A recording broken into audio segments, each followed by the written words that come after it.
Mal posso esperar para me acusarem de propaganda pró-Índia. O Paquistão deveria ser 4 países? Quero dizer, só o nome já nos leva a fazer essa pergunta. É uma fusão das diferentes terras muçulmanas sobre as quais seu território se estende. P de Punjab, A de Afgânia, K de Caxemira, S de Sindh e também incluindo o Baluchistão. Também quer dizer terra dos puros, pois Pak é puro em persa e urdu. O país é só a união do que seriam nações diferentes. Como o nome indica, vamos descobrir.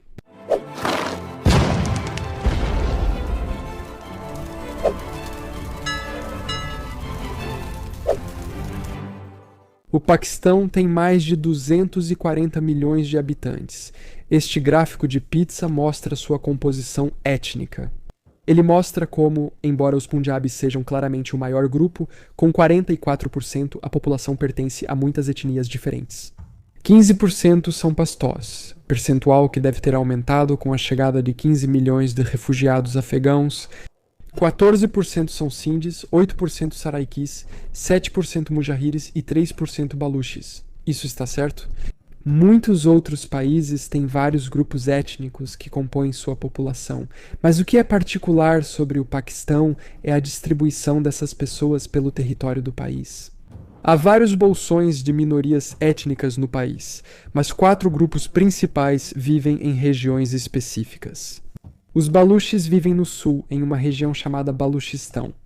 Os sindhis vivem no sudeste, os pastós no oeste, na fronteira com o Afeganistão, e os punjabis no leste, na fronteira com a Índia. No norte vivem os Chitrali, os China, os Balti e os Burushki, em áreas montanhosas e pouco povoadas. Então, como esses povos distintos de diferentes terras de origem passaram a ser unidos sob um único país? Quão diferentes eles são uns dos outros? De verdade? Há desejo de independência entre eles e alguma chance real disso ocorrer? Vamos começar aprendendo um pouco sobre cada um desses grupos étnicos e as terras de onde eles vêm e onde vivem hoje. Vou começar pelo maior e depois seguir para os menores. Os Punjabis são um grupo étnico indo-ariano originário das férteis planícies do Punjab. Hoje, eles são predominantemente muçulmanos sunitas, com uma pequena minoria xiita e também uma minoria cristã. A identidade deles está ligada à agricultura, à vida nas aldeias e à tradição de adaptação aos governantes da região. E, acredite, houve muitos governantes. A religião deles também mudou de acordo com esses diferentes governantes, passando do hinduísmo e budismo para o islamismo e o sikhismo. Após a partilha de 1947, os Punjabis muçulmanos tornaram-se a base demográfica e institucional do Paquistão. Porque Punjab era uma região rica em agricultura e central do ponto de vista administrativo. Sob domínio britânico, herdaram influência grande no exército, burocracia e economia do novo país. Isso moldou a estrutura de poder do Paquistão, gerando às vezes ressentimento de outros grupos, o que será importante para o que discutiremos mais adiante no vídeo. Depois temos os pastós, grupo étnico majoritariamente sunita, cuja identidade é formada pela lei tribal e religião. Eles se originam das regiões montanhosas de fronteira historicamente ligadas ao Afeganistão, e muitos pastós veem essa fronteira moderna como artificial. Na verdade, muitos deles também vivem dentro do Afeganistão, e um futuro país poderia levá-los tanto a se unificarem com o Afeganistão, quanto a dividir aquele país também para formar um novo. Tudo junto. Sua característica definidora é o Pashtunwali, um antigo código que rege a honra, a hospitalidade, a vingança e também a autoridade masculina. Muitas vezes ele pesa mais que a lei do Estado ou instituições religiosas. A sociedade deles é tradicional, patriarcal, baseada em clãs e resiste ao controle externo, sobretudo das autoridades centrais do Paquistão. Característica reforçada por séculos de conflitos com impérios que tentaram, sem sucesso, dominar a região.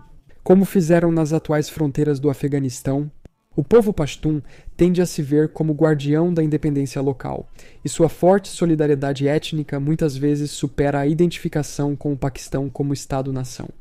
No sudeste vivem os Sindhis, grupo étnico indo-ariano do Baixo Vale do Indo. Eles são majoritariamente sunitas, mas o sufismo influencia bastante sua prática religiosa, tornando-os distintos. Também são a região com mais hindus do Paquistão, indígenas locais. Em Taparkar, hindus podem ser 30 a 40% da população. Isso os diferencia do país, pois lá a islamização é quase total.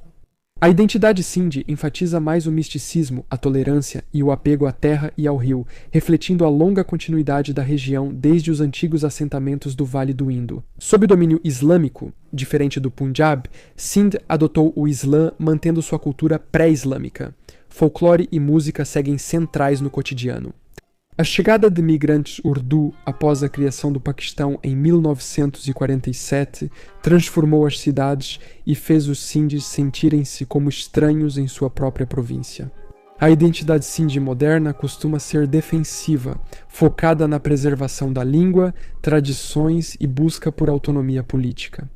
O principal grupo separatista são os Baluches, de origem iraniana e em maioria muçulmanos sunitas. Hoje, eles vêm das terras áridas e desertos do Baluchistão, região que também alcança o Irã, onde há uma província com o mesmo nome.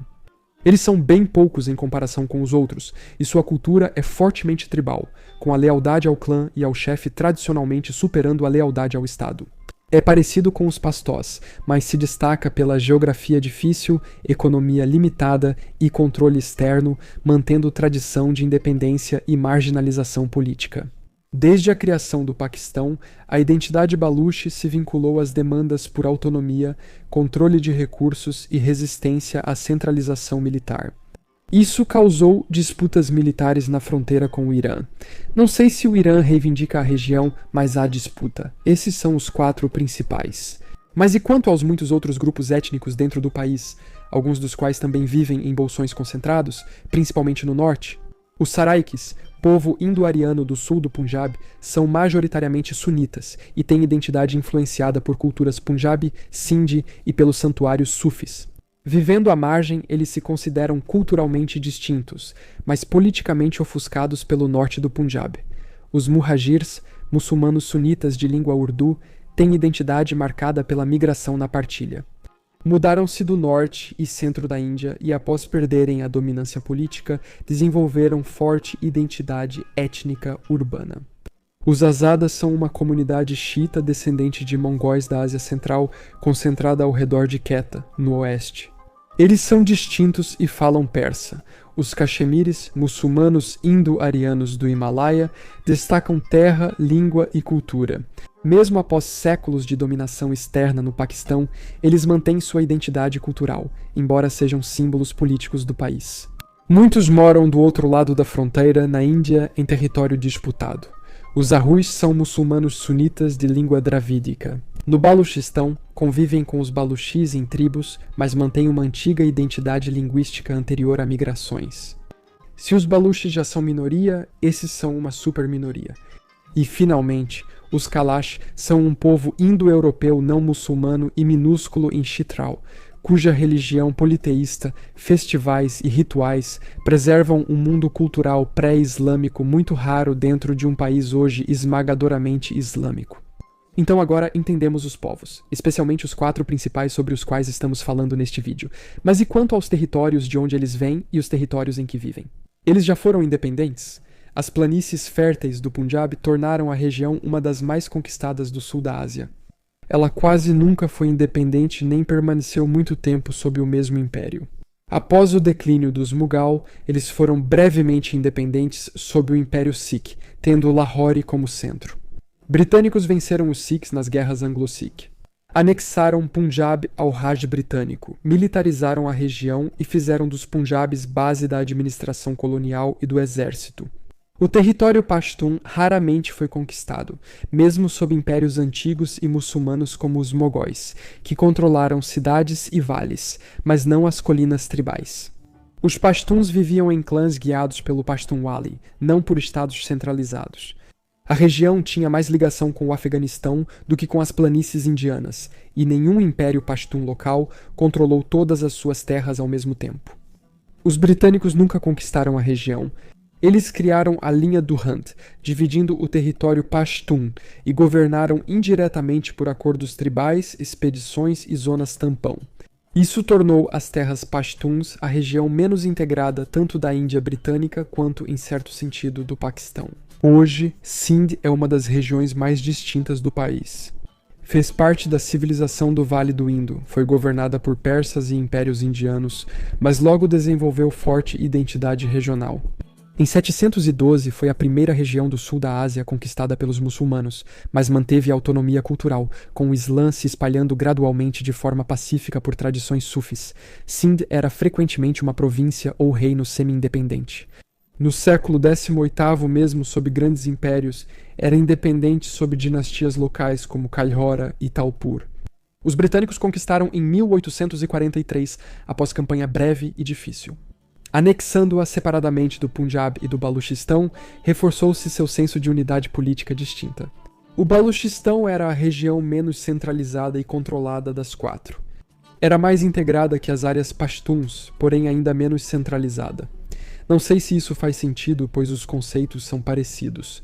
A geografia hostil impediu o domínio direto de grandes impérios, permitindo a autonomia das tribos baluques sob confederações frouxas. Destaca-se o Kanato de Kalat, que foi um estado praticamente independente por muito tempo. Impérios como persas e mogóis reivindicaram influência, mas raramente tiveram autoridade real além de tributos ou alianças. Os britânicos não os anexaram totalmente, preferindo tratados, protetorados e governo indireto. Eles mantinham a política externa e rotas estratégicas sob controle, reconhecendo apenas os governantes locais. Por isso, era mais integrado, apesar de menos centralizado. Isso deixou o Baluchistão politicamente fragmentado e economicamente negligenciado na era moderna. De qualquer forma, quase todos eles, ou todos eles, ficaram sob domínio britânico direto ou indireto, e essa é a ponte para entender como eles acabaram juntos sob o mesmo teto paquistanês. Porque isso era o Raj britânico antes da partilha, e você pode ver como eles existiam, seja por conta própria ou em regiões de fronteira com o que hoje é a Índia. Baluchistão e Caxemira estavam sozinhos, o noroeste era só uma província de fronteira e Punjab também estava isolado, expandindo-se para o leste.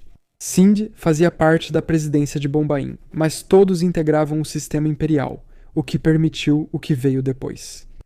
O Paquistão surgiu em 1947 com o colapso rápido da autoridade britânica, durante a divisão do subcontinente entre Índia e Paquistão. Formado por províncias de maioria muçulmana, o Paquistão surgiu com duas alas, o Paquistão Ocidental, atual Paquistão. Essas províncias, incluindo o Paquistão Oriental, atual Bangladesh, estavam unidas só pela religião e independência do império. Havia um plano de criar o estado de Bengala como um terceiro país após o Raj britânico, junto com Paquistão e Índia, mas não se concretizou. A separação de Bangladesh do Paquistão cria um precedente. Podemos aplicar lógica semelhante ao Baluchistão, Sind e Pastunistão. Quero dizer, eles são provavelmente tão diferentes uns dos outros quanto Bangladesh era. Bangladesh só conseguiu se separar porque toda a Índia ficava entre eles. Agora entendemos o povo, o território e como eles se uniram em um Paquistão. As diferenças levam mesmo as pessoas a querer independência, e isso é viável? Apesar do título do vídeo e da minha visão externa, não parece que eles realmente queiram independência. Apesar das reais diferenças culturais e históricas deles. Para os pastós, o nacionalismo hoje significa direitos, dignidade e autonomia no Paquistão, não criar um Pastunistão separado ou unir-se ao Afeganistão. A independência é improvável por divisões internas, dependência econômica e instabilidade regional. O nacionalismo Sindhi existe, mas é em grande parte cultural e defensivo, focado na língua, terra, religião e tratamento justo. Não se trata de se separar. O separatismo continua sendo um movimento marginal. A principal exceção é o Baluchistão, lá. O separatismo tem raízes profundas e certo apoio popular, motivado por antigas queixas sobre recursos, controle militar e exclusão política. Ainda assim, o apoio não é geral e a independência seria muito difícil sem apoio internacional e unidade interna. Uma aliança com o Irã pode estar nos planos, mas a instabilidade atual torna isso improvável. O Punjab quase não tem sentimento separatista, pois sua identidade está ligada ao Estado paquistanês, do qual mais se beneficia. Eles são a etnia predominante do Paquistão, e suas diferenças não parecem suficientes para justificar uma separação.